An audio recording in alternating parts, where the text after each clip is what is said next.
नमस्कार दोस्तों, आज हम अपनी प्रकाश वाली क्लास को आगे बढ़ाएंगे। जानता हूँ कि काफ़ी समय हो गया इस क्लास में, लेकिन क्या करें, हालात ही कुछ ऐसे थे कि क्लास में आने में टाइम लग गया। लेकिन आज जितनी भी क्लासें होंगी मैं कोशिश करूँगा कि जितने भी, जैसे आप डिले हो गया है, पार्ट 3 तक डिले हैं, इसमें पार्ट 4 पार्ट 5 जितना भी है, आज इस पार्ट को हम जितने पार्ट बनाएंगे आज डाल देंगे। तो देखिए, इससे पहले पार्ट में हमने क्या पढ़ा था कि हमने दर्पण से संबंधित परिभाषाएं पढ़ी थी। दर्पण से संबंधित परिभाषाएं पढ़ी थी। ठीक है दोस्तों, दर्पण से संबंधित परिभाषाएं पढ़ी थी। अब दर्पण से संबंधित परिभाषाओं के आगे का टॉपिक चलता है, उसमें पढ़ते हैं कि दर्पण से प्रतिबिंब बनने के नियम। तो आज की क्लास में हम पढ़ेंगे दर्पण से प्रतिबिंब बनने के नियम। ये वाला टॉपिक हम कर चुके हैं। दर्पण से संबंधित जितनी भी परिभाषाएं थी वो मैं पढ़ा चुका हूं आपको। अब देखिए, अब पढ़ेंगे हम दर्पण से प्रतिबिंब बनने के नियम। दर्पण से प्रतिबिंब बनने के नियम। देखिए, दर्पण से प्रतिबिंब बनने के आपको मुख्यतः 3-4 नियम ध्यान रखने हैं। इन्हीं से आपके जितने भी आपके किरण आरेख बनेंगे, चाहे अवतल दर्पण की बात करें चाहे उत्तल दर्पण की बात करें, वो सभी इन्हीं से हो जाएंगे। तो देखिए, पहला नियम क्या कहता है? पहला नियम क्या है दर्पण से प्रतिबिंब बनने का? कि यदि कोई प्रकाश की किरण मुख्य अक्ष के समांतर आती है, यदि कोई प्रकाश की किरण है मुख्य अक्ष के समांतर आती है, तो या तो वो फोकस से होकर गुजरेगी या फोकस से गुजरती हुई वो प्रतीत होगी। देखिए, जैसे यदि कोई प्रकाश की किरण मुख्य अक्ष के समांतर आती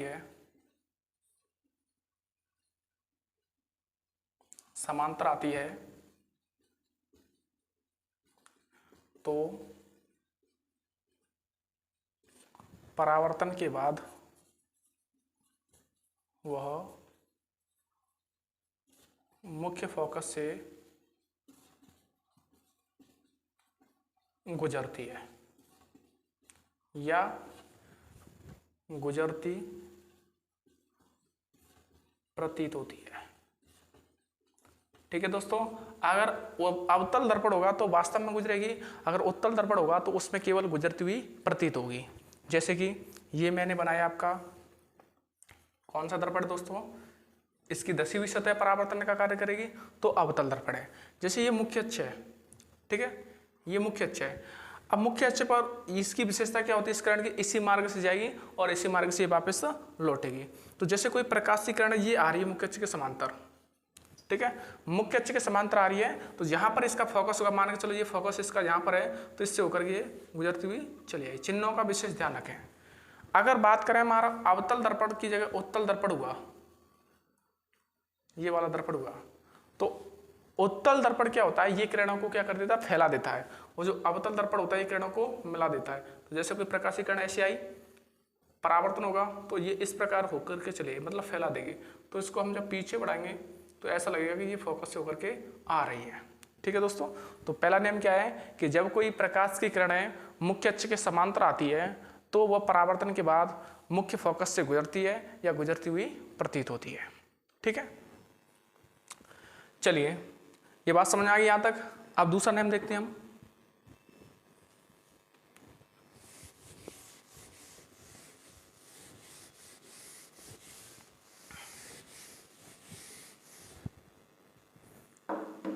देखिए, दूसरा नियम क्या है?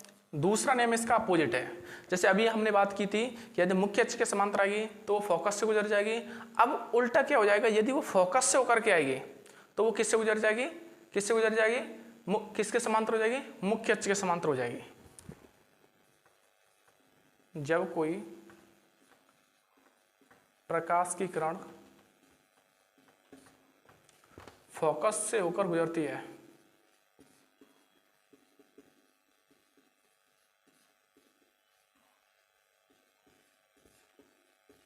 फोकस से होकर गुजरती है, तो वह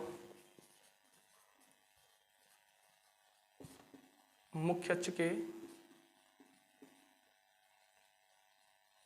समांतर हो जाती है।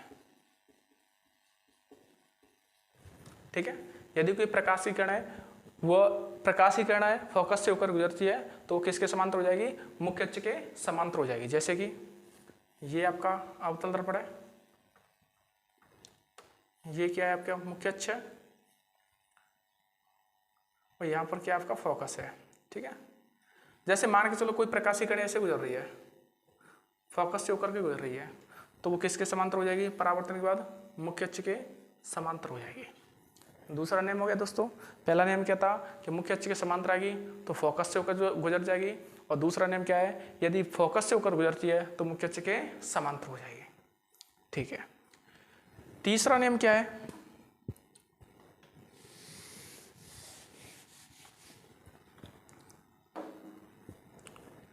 तीसरा नियम क्या है? यदि कोई प्रकाश की किरण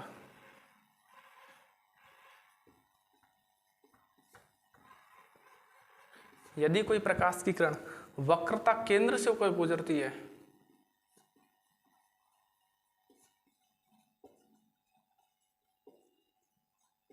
केंद्र से होकर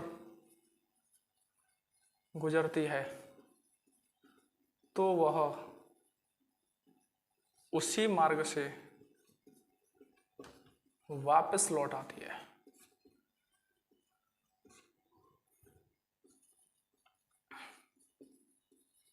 वापस लौट आती है। जैसे कि मान के चलो ये क्या अवतल दर्पण है, ये क्या इसका मुख्य अक्ष है, ये F है, ये इसका 2F है। F का दुगना होता है, इसी को हम वक्रता केंद्र बोलते हैं। इसको C से भी प्रदर्शित कर सकते हैं, इसी को हम R से भी प्रदर्शित करते हैं। अब मान के चलो जैसे ये कोई प्रकाश की किरण है, ये ऐसे गई तो ये इसी मार्ग से वापस होकर के लौट आएगी। तो ये कौन सा नियम आपका? 3 नियम है। चौथा नियम भी है, तो चौथा नियम क्या है? चलो ये बात समझ आई यहाँ तक। यदि कोई प्रकाश की किरण वक्रता केंद्र से होकर गुजरती है, कहाँ से होकर गुजरती है? वक्रता केंद्र से होकर गुजरती है, तो वह उसी मार्ग से वापस लौट आती है, जैसे कि इस किरण आरेख को देख सकते हैं आप। ठीक है, अच्छा एक और नियम और है, वैसे जरूरत नहीं पड़ती उसकी, पर आपको तो पढ़ना है। एक नियम क्या है कि यदि कोई प्रकाश की किरण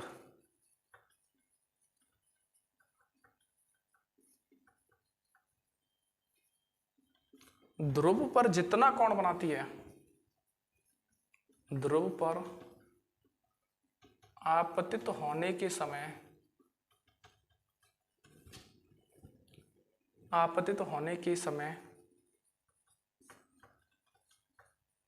जितना कोण बनाती है,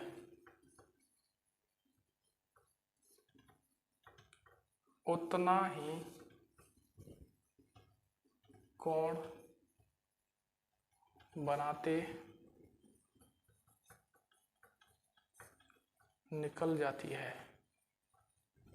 जैसे कि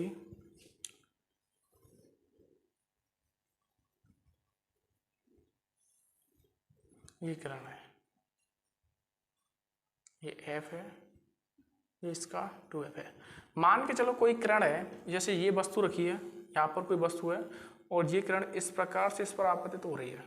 आप करो, आप करना, ये सीधी नहीं आ रही है। ये मान के चलो यहाँ पर इतना इसका एंगल 30 है, तो नीचे भी ये 30 का एंगल बनाते हुए ये निकल जाएगी। तो जितना कोण यहाँ पर बनाएगी उतना ही कोण वो नीचे बनाते हुए निकल जाएगी। ठीक है, तो ये 4 नियम है दर्पण से प्रतिबिंब बनाने के। मैं एक बार रिवाइज कर देता हूँ चारों को। पहला क्या है कि यदि कोई प्रकाश की किरण मुख्य अक्ष के समांतर आती है, यदि कोई प्रकाश की किरण है मुख्य अक्ष के समांतर आती है, तो वह परावर्तन के बाद मुख्य फोकस से गुजरेगी, या ऐसा लगेगा कि उससे गुजरती हुई आ रही है। दूसरा क्या है कि यदि कोई प्रकाश की किरण फोकस से होकर गुजरती है, किससे होकर गुजरेगी? फोकस से होकर गुजरेगी, तो वह परावर्तन के बाद मुख्य अक्ष के समांतर हो जाएगी। तीसरा क्या है, यदि कोई प्रकाश की किरण वक्रता केंद्र से होकर गुजरती है, किससे होकर गुजरेगी? वक्रता केंद्र से होकर गुजरती है, तो वह उसी मार्ग से वापस लौट आती है। और चौथा नियम क्या है, यदि कोई प्रकाश की किरण ध्रुव पर जितना कोण बनाएगी उतना ही कोण बनाते हुए निकल जाएगी। जैसे आपने परावर्तन के नियम में भी पढ़ा था कि आपतन कोण का मान हमेशा परावर्तन कोण के बराबर होता है। तो देखो ऐसी स्थिति बन रही कि नहीं बनी है, ये किरण आ रही है, तो आ रही तो आपतित किरण होगी, ये किरण जा रही है तो कौन सी किरण होगी, परावर्तित किरण होगी। तो जितना कोण यहाँ पर बनेगा उतना ही कोण यहाँ नीचे बनेगा कि नहीं बनेगा दोस्तों। तो ये आपके 4 नियम हैं और ये इन चारों नियमों की सहायता से आपको अवतल दर्पण से जितनी भी आपकी स्थिति बनती है वो सभी आपको करनी है। और हमेशा इस बात का ध्यान रखना कि इस वाले चैप्टर में से आपका 100% किरण आरेख आएगा ही आएगा। और किरण आरेख या तो लेंस में से आ सकता है या दर्पण में से, और जितनी चांस है वो दर्पण में से बनता है। दर्पण में से भी अवतल दर्पण की जो 6 स्थितियाँ उनमें से कौन सी भी स्थिति आपको पूछ सकता है। चलिए इधर देखते हैं।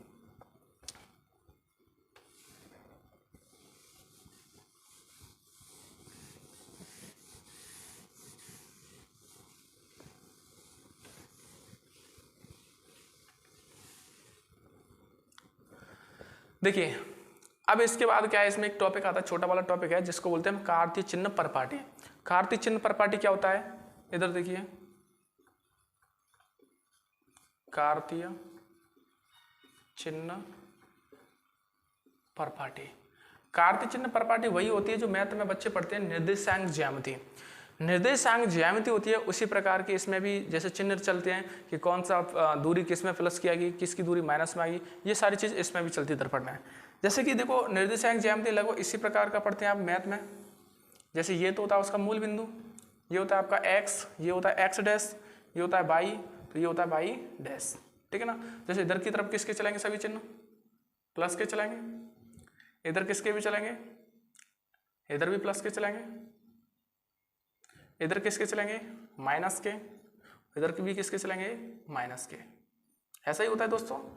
अब मान के चलो ये तो आपको पता है कि ये सर ये तो होता है, ये तो हमें जानकारी, आप इससे आगे बताओ। तो देखिए जब इतना पता है तो इसमें और कुछ जानने की जरूरत है ही नहीं।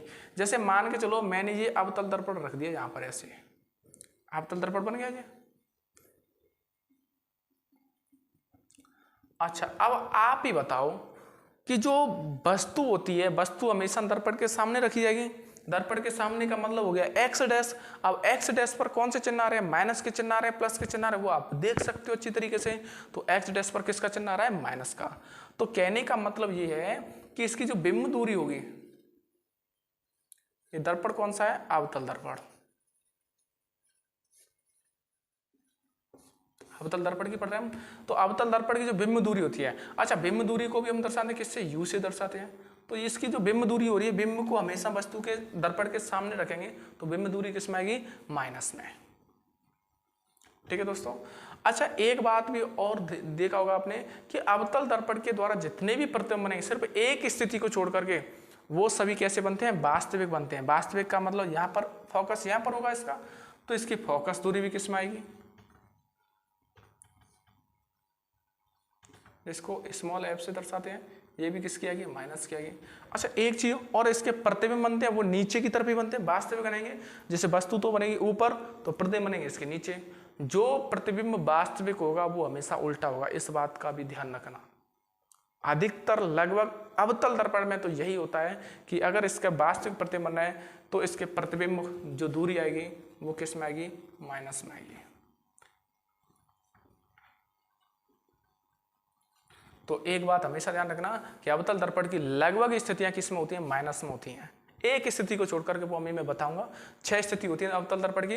अवतल दर्पण की 6 स्थिति में से एक स्थिति को छोड़ करके बाकी की सभी स्थितियों में ये जो चिन्ह चलेंगे, जैसे बिंब दूरी के, फोकस दूरी के, प्रतिबिंब दूरी के, ये सभी चिन्ह किस में चलेंगे, माइनस में चलेंगे। अच्छा दोस्तों ये तो बात होगी किसकी, अवतल दर्पण की बात होगी। चलो मैं इसको अवतल दर्पण को यहाँ पर लिख देता हूँ। आप नोट करना चाहें तो ये चीज़ों को नोट भी कर सकते हैं। मैं वैसे लिख भी इसी वजह से देता हूँ कि आप वीडियो को पॉज करके आसानी से लिख भी सकें। जो भी क्लास में हम लिखाते हैं जिस तरीके से, उसी तरीके से मैं बोर्ड पर भी लिख देता हूँ। अब मान के चलो ये अवतल दर्पण ना लेकर के सर मैं तो यहाँ तो उत्तल दर्पण लूँगा, तो ले लीजिए उत्तल दर्पण, हमें कोई आपत्ति नहीं इससे। चलिए हमने अवतल दर्पण की जगह उत्तल दर्पण ले लिया। अब उत्तल दर्पण ले लिया तो उत्तल दर्पण बनाओ पहले। अच्छा चलो सर हमने बना भी दिया उत्तल दर्पण, तो बना दिया तो हम इसको पूरा भी करेंगे। जैसे ये बना दिया आपने। अच्छा अब इसकी बात ध्यान रखना, अब चाहे अवतल दर्पण हो चाहे उत्तल दर्पण हो, वस्तु को तो दर्पण के सामने ही रखेंगे। अब वस्तु को दर्पण के सामने रखें तो वही स्थिति आएगी। जैसे ये उत्तल दर्पण हो गया तो इसकी बिंब दूरी किस में आएगी, बाल को बिंब दूरी का मतलब हो गया यू, ये किस में आएगा, माइनस में। बिंब दूरी तो किसी की भी हो, दर्पण के सामने रखेंगे और दर्पण के सामने रखेंगे तो वो किस में आएगी, माइनस में आएगी।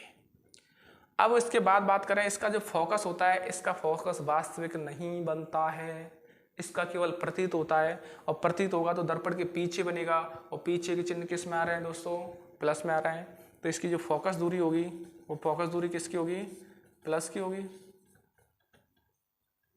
प्लस की क्यों होगी, फिर समझिए प्लस की इसलिए होगी क्योंकि इसके प्रतिबिंब वास्तविक नहीं बनते हैं, आपको वास्तव में किरण मिल काटते हुए प्रतीत नहीं होंगे, केवल इनका आभास होगा। आप डेड डैश करके दर्शाओगे, और डेड डैश करके दर्शाओगे तो दर्पण के पीछे यहाँ पर मिलेगा, और देखिए यहाँ पर चिन्ह किसके आ रहे हैं, प्लस के। अब जब इसका फोकस इधर है तो प्रतिबिंब भी इधर की तरफ ही बनेंगे इसके, तो इसकी प्रतिबिंब दूरी भी किस में आएगी बच्चों, प्लस में आएगी।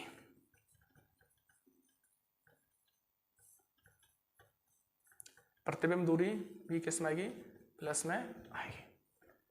तो ये चिन्ह आपको, ये इनको नोट कर लिया करो ऐसी चीजों को कि सर अवतल उत्तल दर्पण की जो दूरियां वो किस में आएंगी और अवतल दर्पण की दूरियां किस में आएंगी। तो अवतल दर्पण की सभी दूरियां हैं वो तो आएंगी माइनस में, और उत्तल दर्पण की एक दूरी को छोड़ करके सभी किस में आएंगी, प्लस में।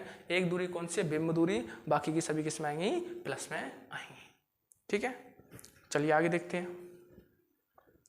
देखिए मैं तो अपना काम पूरा कर रहा हूं, मैं अपना काम पूरा कर रहा हूं, अगर आप लोग अगर मेरा साथ दो तो मैं वादा करता हूं आपको कि विज्ञान में जो आपने उम्मीद की होगी ना नंबर लाने की, उससे उसके बराबर, उससे ज़्यादा ही मैं प्रयास करूंगा कि आपके नंबर आए।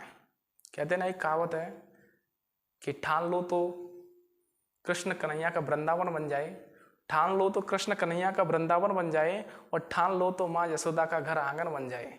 ठान लो तो कृष्ण कन्हैया का वृंदावन बन जाए, ठान लो तो माँ यशोदा का घर आंगन बन जाए। अरे मैं तो अपना काम पूरा कर रहा हूँ, मैं तो अपना काम पूरा कर रहा हूँ, अगर आप लोग साथ दो तो विज्ञान में नंबर 1 बन जाए। विज्ञान में कैसे बन जाओगे, नंबर 1 बन जाओगे। तो वो आपके ऊपर है, देखो कैसे बनना है कैसे नहीं बनना है। आप मेहनत करोगे तो जरूर बनोगे, इसमें कोई दोहराई की बात तो नहीं है, सिर्फ विश्वास होना चाहिए अपने ऊपर। चलिए देखिए हमने 2 चीज़ पढ़ ली, एक तो प्रतिबिंब दर्पण से प्रतिबिंब, दर्पण से जो प्रतिबिंब बनने के नियम है वो पढ़ लिए, और कार्तीय चिन्ह परपाटी पढ़ लिए। अब इसके बाद हम पढ़ते हैं अवतल दर्पण की स्थितियां, और उसके बाद पढ़ेंगे हम उत्तल दर्पण की स्थितियां, कि अवतल दर्पण की कौन कौन सी स्थिति होती हैं और उत्तल दर्पण की कौन कौन सी स्थिति होती हैं। ठीक है दोस्तों, देखते रहिए। अभी मैं इसके बाद थोड़ी देर में क्लास होगी, उसमें मैं इस चीज़ को कराऊंगा। धन्यवाद।